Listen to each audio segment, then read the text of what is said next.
So we're getting into chapter 3 of Major's Biology course, Bio 170. There's the stuff I'm going to try to remember to put up at the beginning of every chapter.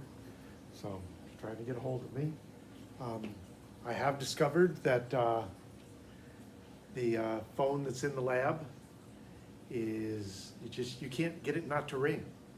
You take the handle off, you unplug the handle, it rings anyway. So if it does ring while I'm recording the video, I'm going to ignore it and let it ring. It's probably a little bit distracting, but it's not that loud. It's all the way across the room and it's not loud anyway. So that's the way this is going to work. So if somebody calls in during these periods, these are also the periods where I'm going to be recording.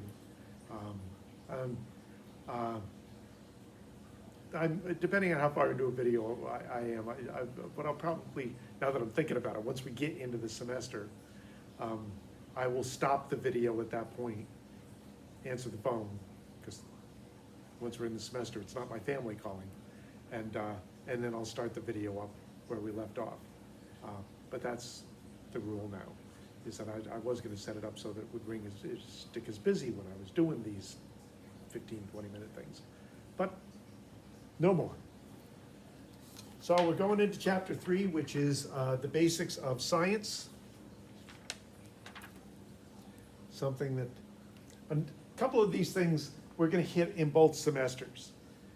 In fact, a lot of the stuff we're going to hit in both semesters, we're just going to hit it in a more complex, deeper way in the second semester than we do in the first semester. One thing to remember, that's an ice cream truck, is that science, like any human endeavor, is a human endeavor. It's done by people with their own strengths and weaknesses and emotions and biases and all of that other stuff. And you can never forget that.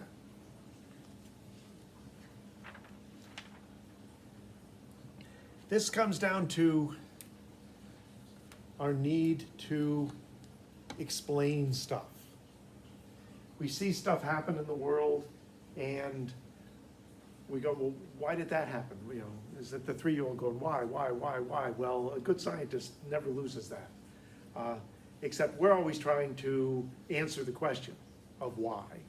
Is it, why does this happen? Why does it happen in that particular way? Why doesn't it happen in this other particular way?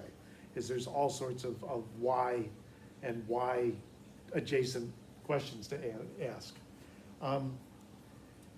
In terms of a process, Western science, we often connect it to an Italian fella. Remember, we do this. We connect things to people named Francesco Redi, who kind of laid out the bare bones of doing a scientific experiment back with a concept that doesn't really want to die. Spontaneous generation. A few years ago, I had a student bring me in a long white worm in a bottle of water. She said, yeah, this came out of my pond. What is it? And I went, well, I think it's nematomorph. Let me go and check. And I went and checked and brought it back. I went, yeah, it's nematomorph. They call them horsehair worms. She goes, oh yeah, we have horses. And I've heard of that. The hair drops off of their tails into the water and it turns into the worms. No, that's spontaneous generation. The idea that you can get living things from sources that are not alive, that rocks can turn into snails, that leaves that fall into the water can turn into fish. At one point that the dead things would just turn into germs or spontaneously generate these living things from non-living things.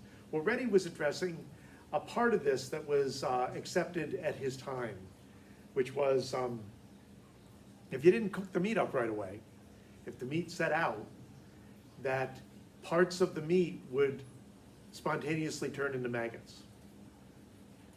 And Redi was pretty sure that it had to do with flies. He looked at it closely enough. He's pretty sure that the flies were doing something to the meat that was producing the maggots. And the maggots, because they were chewing their way through the meat, when you looked at the meat, there were hollows, and there were maggots in the hollows. It really did look like the meat had changed into the maggots. But he went, no, I don't think that's what's going on. And of course, bottom line of science is that's a very interesting idea. How do you test that? He said, I'll show you how I test that. 2 containers. Put meat in each container, leave one open, put a top on the other one. He's thinking, no fly access. And he goes, and this meat will not spontaneously generate maggots.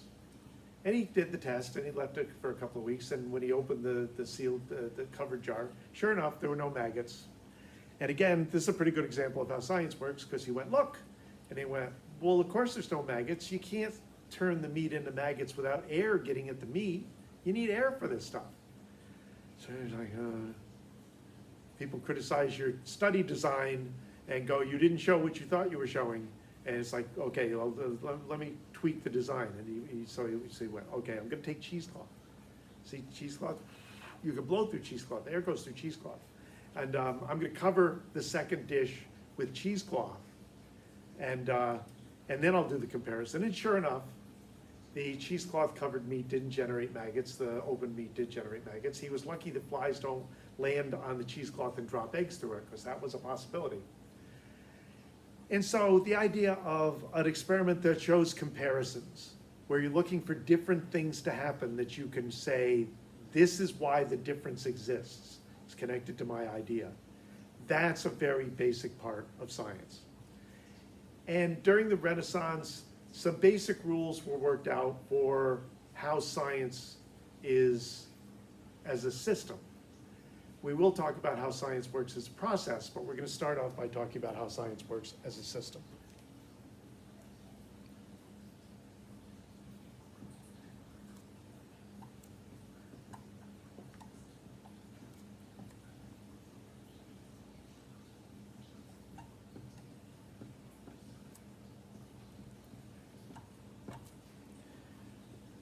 You got an idea. The science person looks at you and goes, that's a really, really interesting idea. It makes a lot of sense. How do you test it? Because if you can't really test it, then it just becomes, it's an interesting idea. And depending on testability, practicality, some sciences are way more connected to true testability than others. I've noticed that it seems like in a lot of physics, the question isn't how do you test it, is it's show us the math. And if you can show them the math and the math is pretty enough and the math holds together enough, they go, okay, well, we accept that as an idea. And you can't necessarily test it, or you tell them you can test it, but it's going to take you years to work out a way to actually do this test. But testing is a very important aspect of science.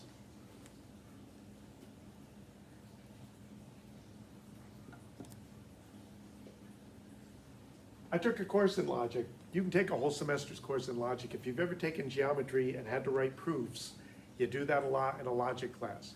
But there are accepted rules that apply to logic, and the system is supposed to work that way. It's supposed to follow the rules of logic. Now, it's a human system.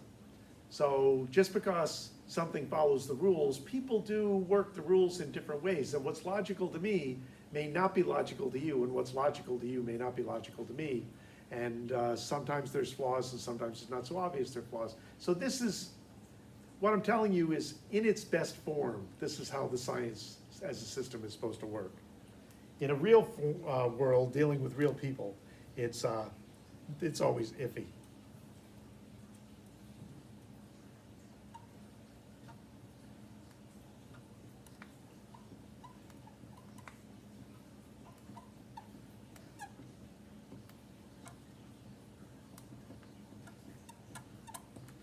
Proof is a bad word in science.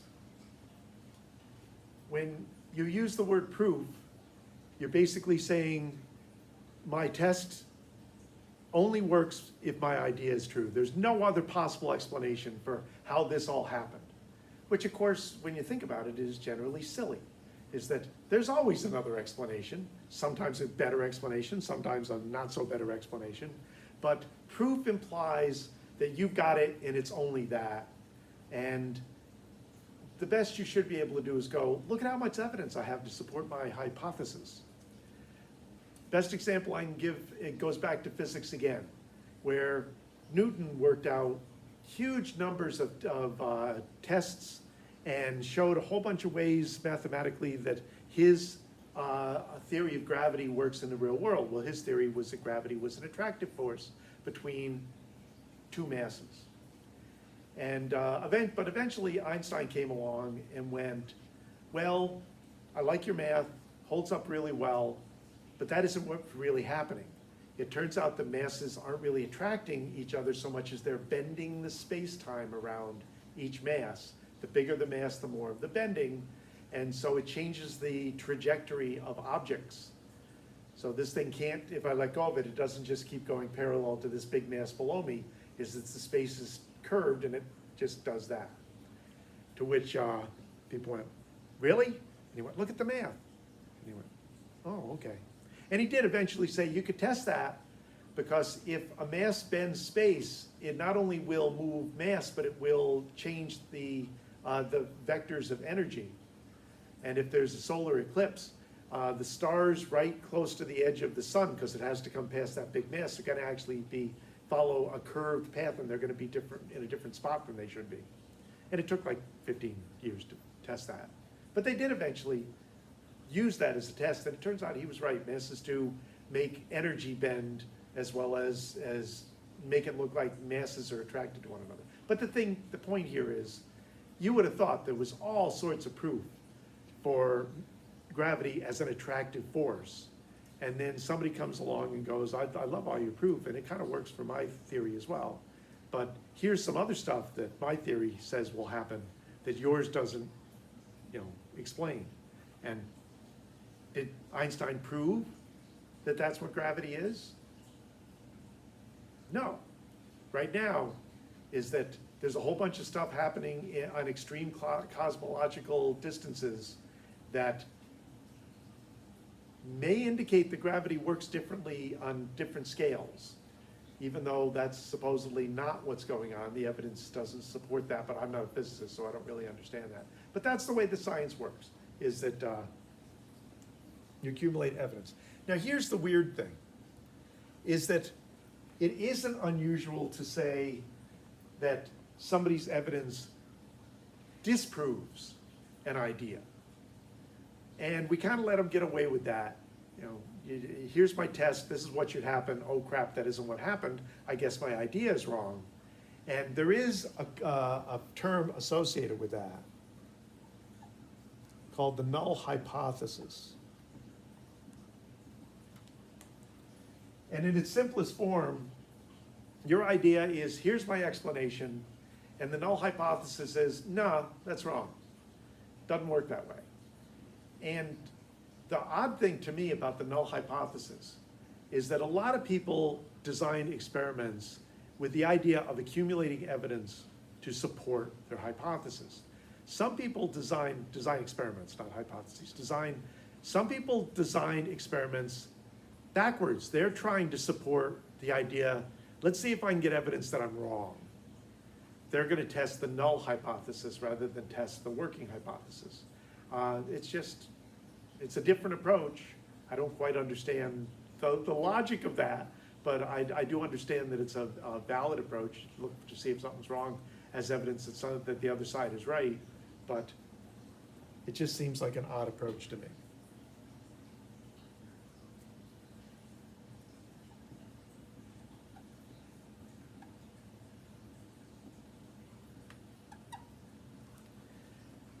Nothing's written in stone in science.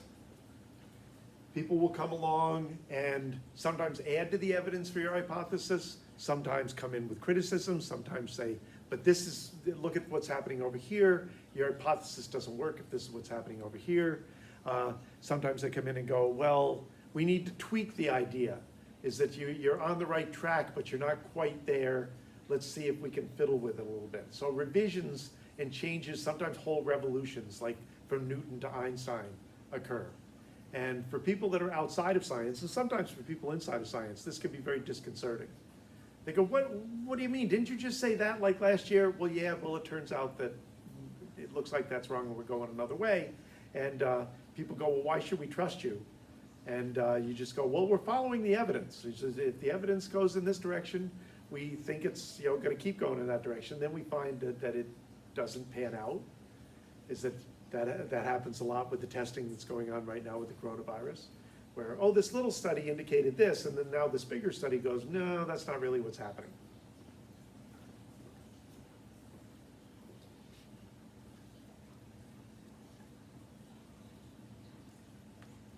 Very important aspect of science as a process is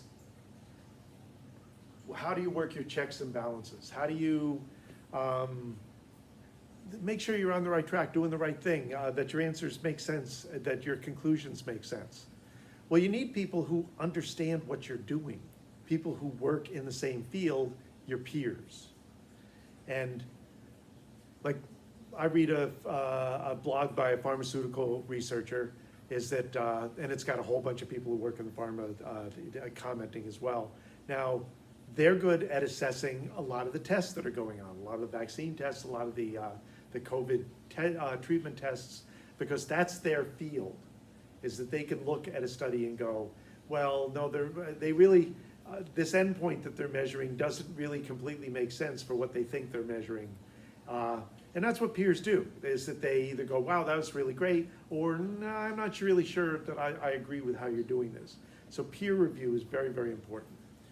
In industry, like in pharmaceutical development, if you're working in a pharmaceutical company, you probably have peers all around you. And so every step of the process, you've got people that you can talk to, and they go, ah, yeah, we tried that like 3 years ago and it doesn't work.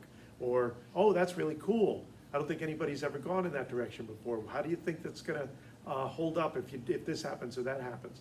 So peer review in a system with a lot of peers can be very, very, very effective.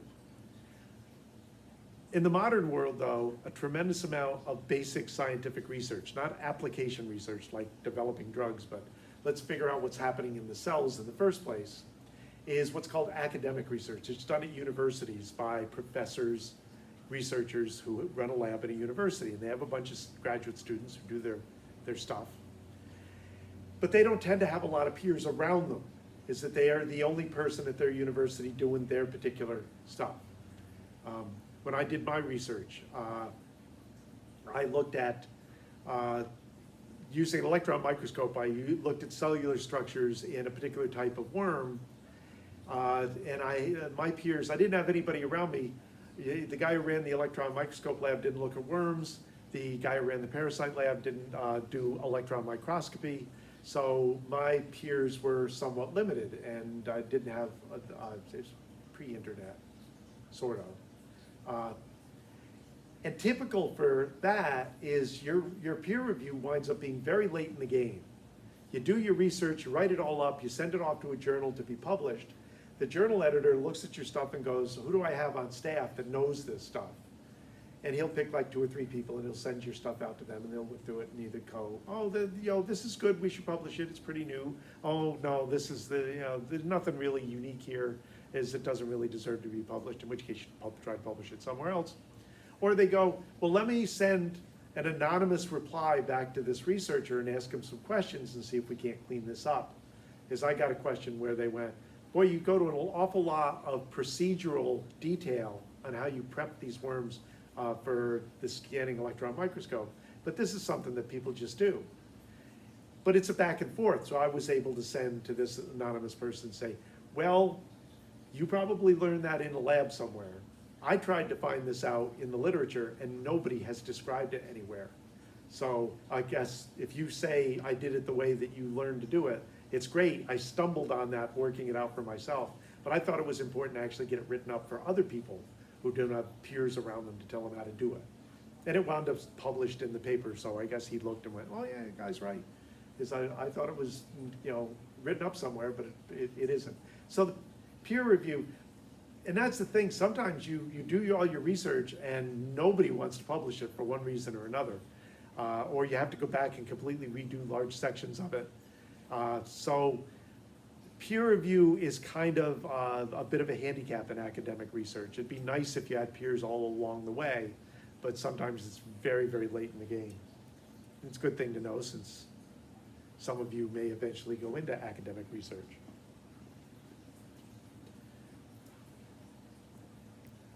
Okay, I'm gonna stop it there. We've done science as a system, now we're gonna do science as a process.